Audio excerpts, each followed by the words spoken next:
my camera strategically placed right now so that you cannot see the overwhelming mess of stuff stacked up everywhere.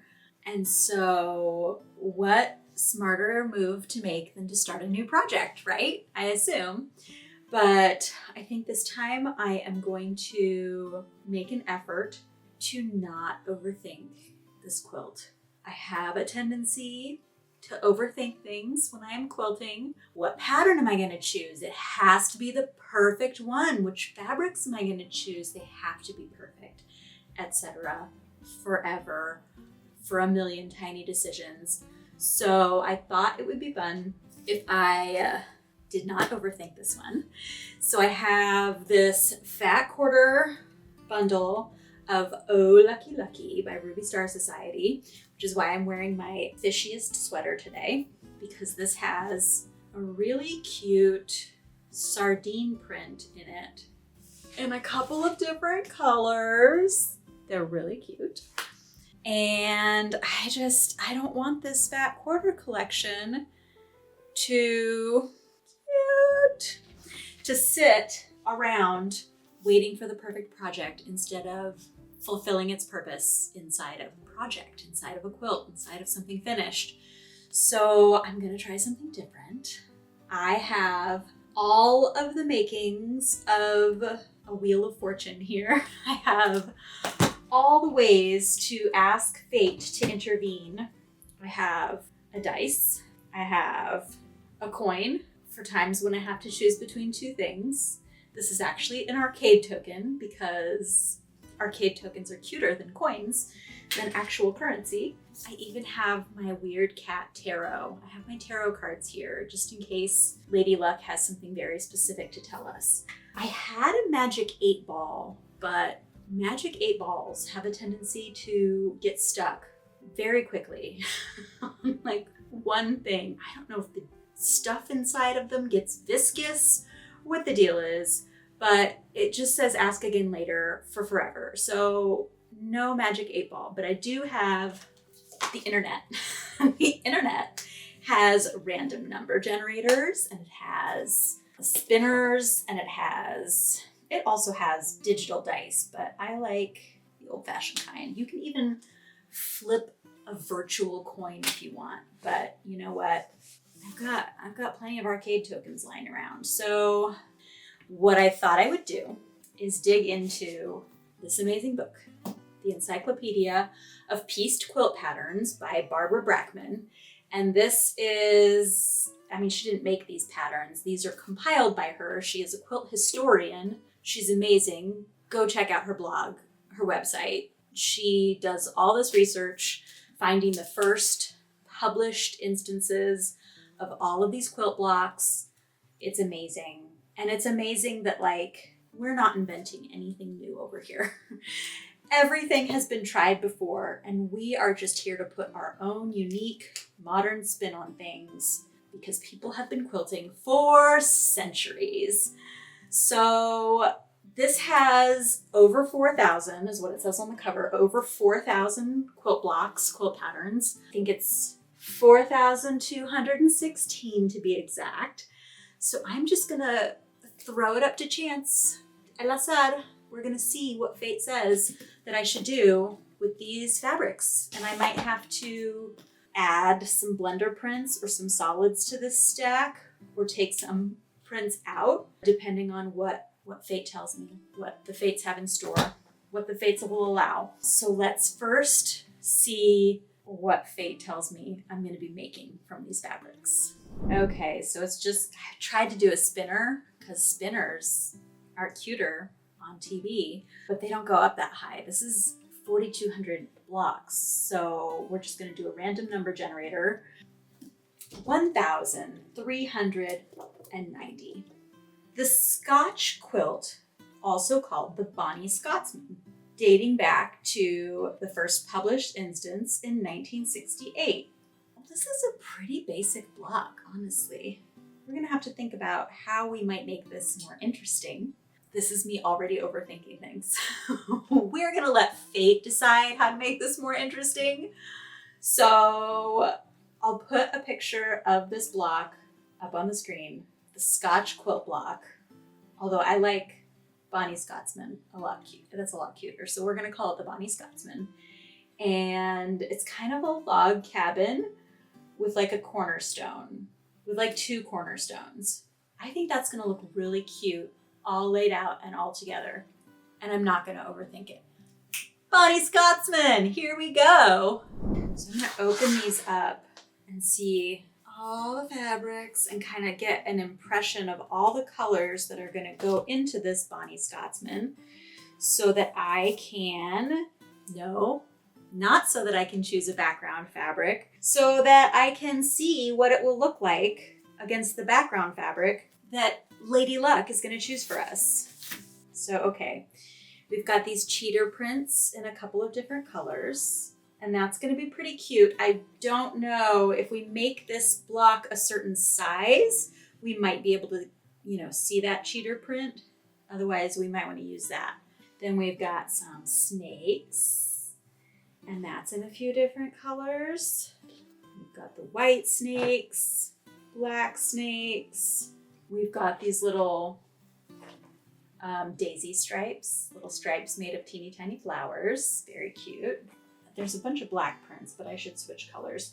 We've got a couple of blenders that are these moon and stars in a few different colors. And I love these because from a distance, they just kind of look like a dot. Close up, way cuter. We've got our sardines, of course, to match the ensemble. And good luck charms, because this is oh lucky lucky. We've got some little dice, we've got some acorns, we got some keys, we got some lucky 7s and some shamrocks. Very cute. So we've got turquoise, we've got kind of this caramel color, we've got black, butterflies in white. Got a ray of sun right on me. And then we've got this crazy chartreuse color. We've got kind of a darker periwinkle blue. We got some bright pink. Got some lighter pink. And we have kind of a mauve, like a dusty purple. And these are the snakes and butterflies again. It's kind of a folk art sort of print. Very cute. All right, well, I think if we have a white background, we're gonna have to eliminate some of those white prints. If we get a black background, we'll eliminate some of our black prints, etc., etc. Let's see what background fabric Fate is gonna choose for us. Okay, so I made a spinner this time to help me decide, and I've gone with black, white, or multicolor. And I think because that block has just one square of background, and then the strips on the side, and then the other strips with the cornerstones. The background will just be that main square. So I'll either use a black background, a white background, or like solids in all of these colors to match all of these prints. And it's gonna look really patchwork and random, but there'll be all of these solids. We'll see if we get that one. So I've already spun it a couple times because apparently it just spins. It just goes. So let's try it again. Come on, fortune. Oh, it just crossed over into white. Okay. White background. That changes things. I had a picture in my mind of multicolor, but you know what? We're not going to overthink it. It's going to be very colorful. We're gonna have all of these different prints. They've got a variety of colors. White, that's what I said, right? White background. It's gonna look great. So I have been off camera for approximately 3 minutes, and I've already really started churning in my brain, overthinking. So I need to chop that by letting luck make the decision. So I decided if I'm using a white background for my, I guess they would probably be 4.5-inch squares in this. And then I can use 2.5-inch strips for those surrounding pieces in this Bonnie Scotsman. If I'm using a white background, do I want to take out my white fabrics entirely? Or do I want to maybe use the white fabrics as the cornerstones? And then it would have a cute kind of Irish chain effect instead of being a whirlwind of color. And I guess I should let chance decide, because that is the whole purpose of this quilt, is to stop making decisions. So we'll flip a coin. This one's gonna be just a 2-choice thing. So arcade logo is heads and no cash value is tails. Heads is taking out the white fabric, and tails is leaving the white fabrics and using them as the cornerstones. Heads. Heads, taking out the white fabric. Done. Out of my head. I'm not making that decision. So looking at the Bonnie Scotsman, this book doesn't give you like directions on how to make these necessarily. It gives you kind of an overview at the end of each section. And this is in the section called Unequal 4 Patches. Is it an unequal 4 patch? I guess there's like 7 pieces, so you tell me. Anyway, there are 7 pieces in this unequal 4 patch, and if I'm using 4.5-inch squares of background, then I can tell just by looking at this that I'm gonna need 2.5-inch pieces cut to 2 of them will be 4.5 inches long and 2 of them will be 6.5 inches long, and some 2.5-inch squares as my cornerstones. And that's perfect because those are really common sizes in quilting. So I'm gonna have 2.5-inch strip scraps. Some of them are gonna be 2.5 by 4.5-inch pieces. Some of them are gonna be 2.5-inch squares. And those I use in every scrap project ever. So this is gonna be really convenient. I think that with all of these colors and with no white cornerstones, this quilt is gonna look a little bit bananas and a little bit chaotic, but it is not my fault that chance wanted me to make a bananas quilt today. So we're gonna make a bananas quilt today. Yeah. So I did a little bit of math, a little bit of quilt math, and I think my blocks are gonna finish at 8.5 inches square, unfinished. So that's with the seam allowances. So once you piece them into the quilt, they'll be 8 inches finished. And I want this quilt to be at least 60 inches because I don't like quilts smaller than that. I want this to be a really usable quilt. So I will need at least 8 blocks in a row, and that would be 64 inches. And then I can make it either 64 inches square, or I can make it more of like a twin size and make it 64 by 80, which would require 80 blocks. So I can make it a square size, like a lap quilt, and that would be 64 blocks. So I need somewhere between 64 and 80 blocks, basically depending on how much fabric I have. That's what it's gonna come down to on this one. So fate is basically deciding that too, because fate has decided my fabric stash already. So I went ahead and chose a white background fabric that is actually this really cute Ruby Star Society print that has little tiny quilt blocks on it, but it reads as kind of a white or a cream. And I'm gonna use that for some of my white blocks. And then I went ahead and I did pull back a couple of the more blender-y white fabrics from the collection. And I know that fate told me I wasn't gonna do that, but you know what? You make your own luck in this world. So we're just gonna make that executive decision. I'm pulling them back in. I'm gonna use them alongside this as our white fabric. And I'm gonna use my black fabrics as the cornerstones to give it just a little more unity and make it a little more my style instead of just random chaos.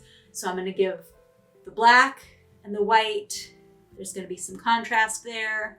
All the rest of these wild colors are gonna be in the side and the top fabrics. And so depending on how many 4.5-inch squares I can get from these fabrics, that is really gonna tell me how big this quilt is gonna be. So I'm gonna cut those, and I'm gonna cut all my little strips, and I'm gonna cut my cornerstones, and I'm just gonna dive right into it because I'm not gonna make any more decisions. These are like really evenly cut. I must use some crazy accurate machine because this is basically a straight seam already. No overlap. Sometimes you get those jagged edges. This is amazing.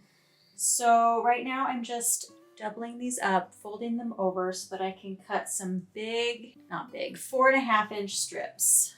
Big is relative. I'm cutting some 4.5 inch strips, and then I'm going to use my stripology ruler to subcut those down into 4.5 inch squares. Yes. And I'm not going to change my blade, but I probably should. Okay, I just wanted to show my cutting mat, but I didn't want to show the stacks and stacks of mess. So once again, with the strategic cinematography, and hopefully it is not so distracting, but maybe not for you. So I'm using my stripology ruler, my slotted ruler. This is not a sponsored ad. I just happen to own one. So this is going to make it easier for me to cut down all my squares and all my rectangles later when I'm cutting my rectangles. So I want 4.5 inch squares. So I already cut 4.5 inch strips out of all of the white fabrics that I'm using as my background. And so I just need to cut on the 0 line and then the 4.5, right? The 9. Oh my gosh.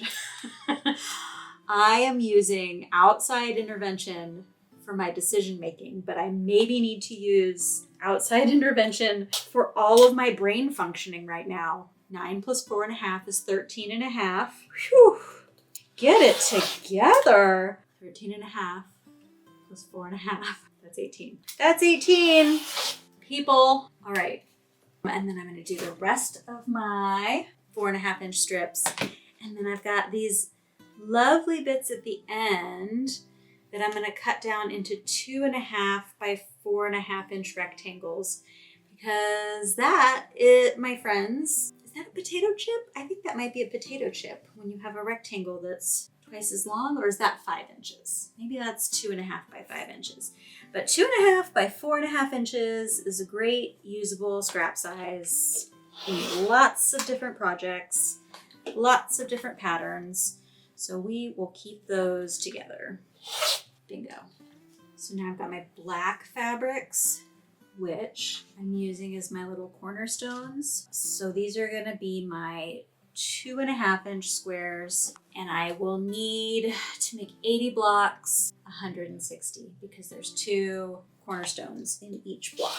Yes, and this is much easier because on this stripology ruler, you don't have to do the math. There's just these little squares that mark where you're supposed to cut if you want 2.5 inch squares. So this is the intervention that I need to keep me from losing my mind. Boom.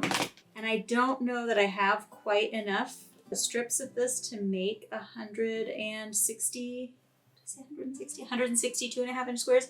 But like I said, 2.5 inch squares, well, those are the most common scrap sizes. So yeah, all I need to do is look at my 2.5 inch scraps, and I've already got some black ones right here. So I'm sure I've got plenty of black scraps to make up for any that I'm missing in this particular pile.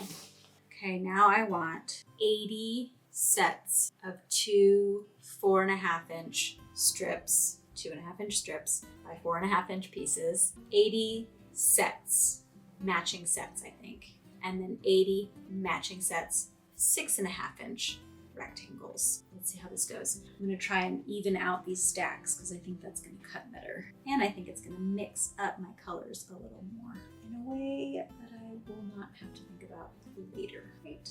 All right. So I'm going to cut these in. See, ideally, these would be like 22 inch long strips. And then I could get 2 4.5 inch strips and 2 6.5 inch strips from each one, but I can't because they're only 21 inches because that's how wide a fat quarter is. We're gonna do the best we can. We are just gonna cut and chop and dice, and if it doesn't work out, it's only fabric and we'll substitute in something else. This is me being so chill. This is my chill quilt project. So I am working really hard to be chill. So what did I say? 4.5 inch, 4.5 inch. I'm just gonna take me to 9. Yeah. And then a 6.5 inch, which is gonna take me to 15.5. Just. Those of you who can do math are at home just cringing. Oh, I hope those were proper cuts. Anyway, it went fast, so even if I cut them all wrong, at least I did it quickly. So I think the universe probably could tell that, like, I've got a lot going on. I'm overwhelmed.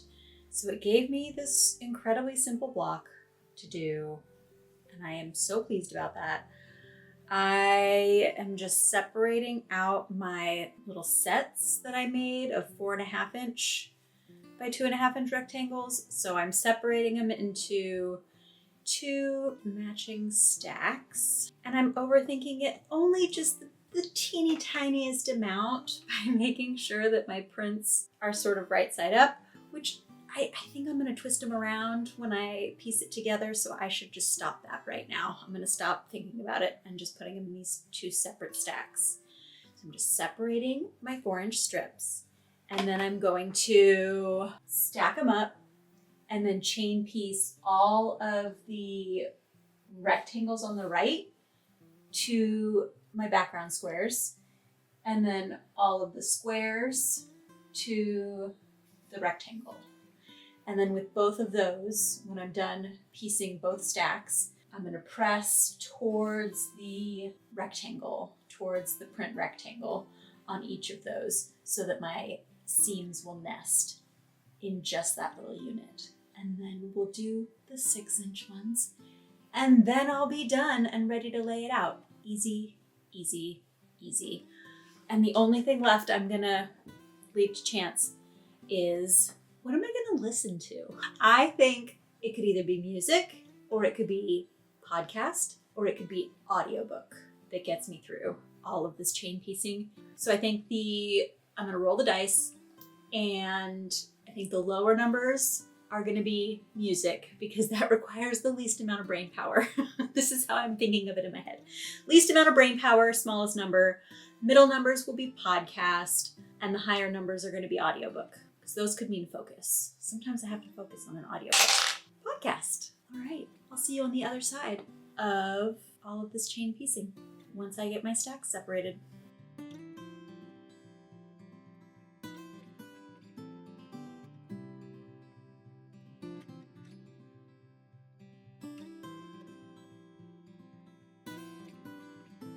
This is so meditative. I'm loving it. So I've got my first 2 pieces on, the sideways ones, and then the piece up here that I pieced together, the top and the corner. And now I've got my stack to put on the side. Just like with the last one, I'm gonna do all the sides. And then I've already got my top pieces with their corners pressed towards the longer part, towards the print. I'm just gonna put those on. And I am gonna try just as hard as I possibly can to not overthink exactly which prints I'm matching up. I might a little bit try not to put pieces right next to each other that match. But that's as much as I'm gonna do. I'm gonna try and embrace the not thinking, embrace the relaxing, meditative aspect of this quilt, and not think about it too hard. And easy. Got all of my blocks done. It's actually been a couple of days. I just used the high-tech special effects of wearing the same clothes so I could create this illusion of continuity for you. But I feel like you could probably tell by how much more relaxed I am that I have been dipping in and out of this project, and it's really relaxing to not overthink it. I'm glad that we have this simple block. It didn't require a lot of thought. All my pieces were cut. I just had to come in here and sew, come in here and press. I could be listening to something the whole time. I didn't have to concentrate. It was a gift. So this is what my block looks like. It's a quarter square kind of log cabin, but with the 2 cornerstones, obviously. This is my cute little Bonnie Scotsman. And I've gone ahead and cleared my design wall so that I can now lay these blocks out how I want them to go. And with any quilt, honestly, your layout options are not countless, but wide. You've got a large number of layout options. I could do them all the same direction and just have quarter log cabins going all the way up. I can put them in half squares, I can put them in squares, I can put them random. But with this one, with this particular decision, I'm gonna give myself some time to check out the different options, see what my style is. But if I find that I'm overthinking it, I will go back to my special leave it up to the universe techniques. I'll leave it up to chance. So I'm gonna give myself 15 minutes to try some layout options. If I can come up with something in 15 minutes.